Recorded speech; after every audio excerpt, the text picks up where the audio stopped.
Nag-aya nga pala si Ninang Nor na kumain daw kami sa Eat All You Can dito sa Jeddah, Saudi Arabia. Meron kasi daw siyang alam dito sa Flamingo Mall, bagong bukas na kainan na ang pangalan ay barbecue, Eat All You Can or unlimited na kahit anong gusto mong kainin ay pwedeng pwede. Kasi nga sa Eat All You Can ay hindi talaga magpapahuli si Ninang.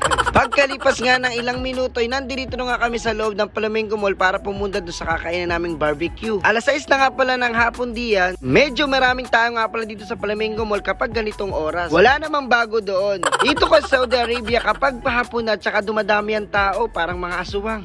Yung barbecue na pupuntahan namin na Eat All You Can, dito lamang huyan sa may food court ng Flamingo Mall. Kung mapapansin mo ay halos Pilipino nga din pala nagdadayuhan dito at iba't ibang din lahi. Dito sa food court ay makikita mo meron ding mga McDo, Albaik at marami pang iba. At syempre ang pupuntahan namin ay Eat All You Can. First time ko nga makakain sa Eat All You Can sa talambuhay ko. Dahil iniisip ko minsan kung kunti lang kakainin ko, lugi ako dahil medyo may kamahalan niya kapag ka Eat All You Can. Kaya naman bagay na bagay talaga dito yung malalakas kumain. Hindi nga ako nababagay dito dahil pang sosyalan talaga itong pagkain na ito. Kasi ako sanay lang ako sa mga hindi pang sosyal na pagkain ganun kasi laki tayo sa hirap eh. Karamihan nga nakita namin kumakain dito mga Chinese o mga businessmen. Ito nga lang ako nakakain Saudi Arabia na mga hindi ko nakakain dati nasa Pilipinas ako. Hindi na nga nagpauli dyan si Najano para magpa-picture dito sa may barbecue tonight. Ito nga pala ang bubungat sa'yo ng mga pagkain, napakasarap at saka mayroong mga fish fillet, mga hipon. Kahit di ako kumakain yan, kakain ako niyan. At kung mahilig ka naman sa Arabic food, meron din dyang muton, pulaw at marami pang iba. Pag nga ikaw ibago dito sa Saudi Arabia at kakain ka ng Arabic food, hindi mo magugustuhan ang lasa sa una. Kapag ka tumagal ka na dito, hahanap-hanapit mo at nagsasabi mong napakasarap din talaga. Pinaka nagustuhan ko sa Arabic food yung kebab, yung barbecue kebab, yung mga ganong mga pangalan. Kahit hindi familiar sa inyo, basta makikebab na lang kayo. Halos hindi nga familiar sa akin yung ibang pagkain dito sa may barbecue tonight, pero okay lang yan, kakain pa rin tayo. At kung mahilig ka naman sa dessert, meron ditong leche flan, salad at marami pang iba. Libre lang yan, Eat All You Can nga eh. Yun nga lang talaga ay bawal nga daw mag-take out. Inayara mo pero bawal mag-sharon. Bakit ganun? Maya nga ay didiskartehan natin yung kung paano mag-sharon. Kahit bawal ay tayo ay mag-take out.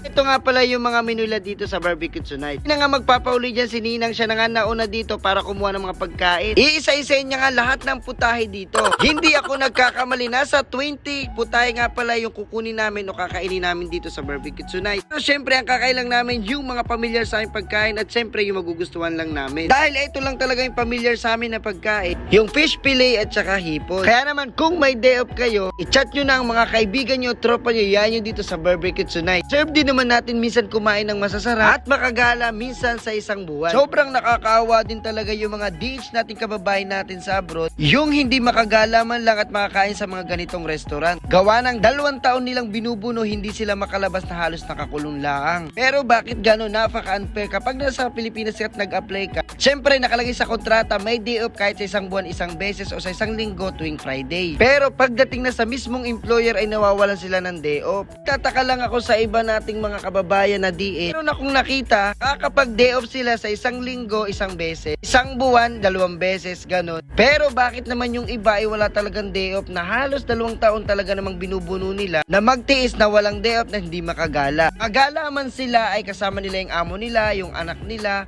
parang binabantayan sila. Kaya talagang hindi talaga biro na mag-abroad. Paswertihan din talaga dito sa abroad kung mabait yung amo mo, ganon. Lalong-lalo na talaga yung mga kababayan natin, mga DH na talaga naman nagsasakripisyo para sa pamilya. At tinitiis yung 2 taon na hindi makagala, tinitiis na hindi makakain sa mga ganitong mga restaurant. Pero may nakita nga ako sa comment section, agree naman daw yung iba na kahit wala silang day off para iwas gastos dahil minsan ay maliit din talaga ang sahod dito kapag ka DH sa Saudi Arabia. Ikaw, agree ka ba na walang day off ang mga DH? Para sa akin, hindi. Dahil alam natin ang mga DH ay halos 24 oras sila tatrabaho, lalo na kapag Ramadan ay wala talagang pahinga. Minsan kasi sobrang daming problema, kailangan natin mag-relax, kumain ng masasarap at i-enjoy ang buhay habang nabubuhay. Kaya naman shout out sa mga kadaman natin na hindi nakakapag-day off na halos ilang taon nilang pagsisakripisyo. Kaya ang payo ko sa inyo, mag-exit na kayo, maghanap kayo na ibang trabaho na may day off dahil deserve natin na magkaroon ng day off.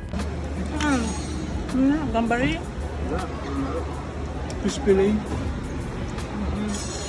Gulay Kahit ilang beses nga pabalik-balik ay pwede. Oh, Brother Jano, pang ilang balik mo na yan. Oh, Ninang, pang ilang kanin mo na yan. Sa akin pala yan. Pag hihina-hina ka talaga kumain dito ay talo ka talaga at malulugi ka. Kailangan marami kang kumain. Kahit ngayon lang. Dito biro. May nagsasyaro, no? Sayang sa kakataon. Dahil bawal nga mag-takeout, hindi ako magpapahuli, magti-takeout pa rin ako. Ilagay ko muna dito sa bag ni Ninang Nor yung ating tinake-out na ulam, kahit kaunti ay nakakuha ko. Isang oras na nga mahigit ay hindi pa rin nga tapos Ninang dito sa pagkain. Napakalakas din talaga lumamo nito, kaya naman dambuwala na. Eto na nga yung kinakatakutan ko. Yung magbabayad na ng bill, akala ko naman sagot ni Brother Jodel, hindi pala, KKB pala. Okay lang yan, nakapag-takeout naman ako kahit kaunti.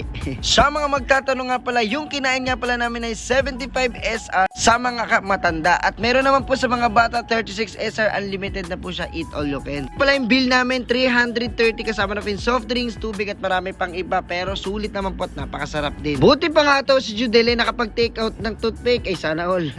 Pagkatapos nga namin kumain ay nagkaayaan nga kami dito sa pinakamalaking fountain sa buong mundo. Man, hindi na namin sinayang ang oras at dahil minsan lang naman kami magsama-samang apat, eto na ang pagkakata namin magsama-sama. Kung nasa Jeddah ka ay makikita mo nga to palagi sa Hamra Corniche. Ito rin yan malapit sa Chinatown. Bungad pa lang talaga ay sa malayuan ay napakaganda na. Kaya naman ano pang inaantay mo? Isama mo na ang tropa mo, barkada mo dito sa Hamra para magpa-picture, video. Kung nagre-reels ka, bagay na bagay din. At kung mahilig kang mag-TikTok ay bagay na bagay din talaga itong pang view. At syempre, pag ganitong oras ay huwag na kayo magtaka, marami talagang tao dahil gabi nga lang sila naglalabas. Dito ko nga rin nakita yung iba nating kababayan na kadam na nakagala pala, pero ang masakit, kasama naman nila yung amo nila. Paano sila mag-e-enjoy?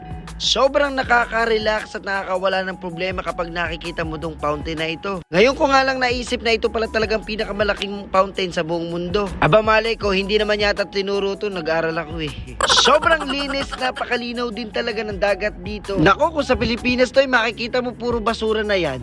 Para sa mga natatakot nga pala mag-short di, pwede na ho mag-short dito sa Jeddah. Dahil nga nung bago kami dito ay hindi ka man lang kami makapag-short ng forma. Pero syempre, para lang yun sa kalalakihan. Sa mga babae, pantalon pa rin at syempre kailangan nakaabaya. Wala naman tayong ibang gagawin dito kundi tumingin sa fountain, mag-picture, mag-TikTok at mag-reels. Bawal nga pala dito mag-data kasi may mga pulis dito. Kapag wala kayo ditong mga papeles ay mahuhuli kayo. Lalong-lalo na yung mga may kabit dyan na huwag nyo dadalhin dito yan. Hindi na naman maibsan ng kasiyahan dyan ni Ninang, no? Lagi niyang pinapangarap niya na makasama kaming tatlo sa galaan. Kaya naman, ang next target namin gumala ay sa Riyadh. Ano, sama kayo with Ninang Nor. Mas maganda nga sana kung malalapitan natin tong fountain, no? Pagkatapos namin gumala at kumain sa masarap. At kahit papano ay nawalang stress at problema. Nagpaalam na kami sa isa't isa. Habang naman kami, mag-aabang na ng taxi at makikipagburautan na naman sa taxi driver. Yun lamang po. Maraming po salamat. Ingat. God bless. Thank you Lord sa blessings.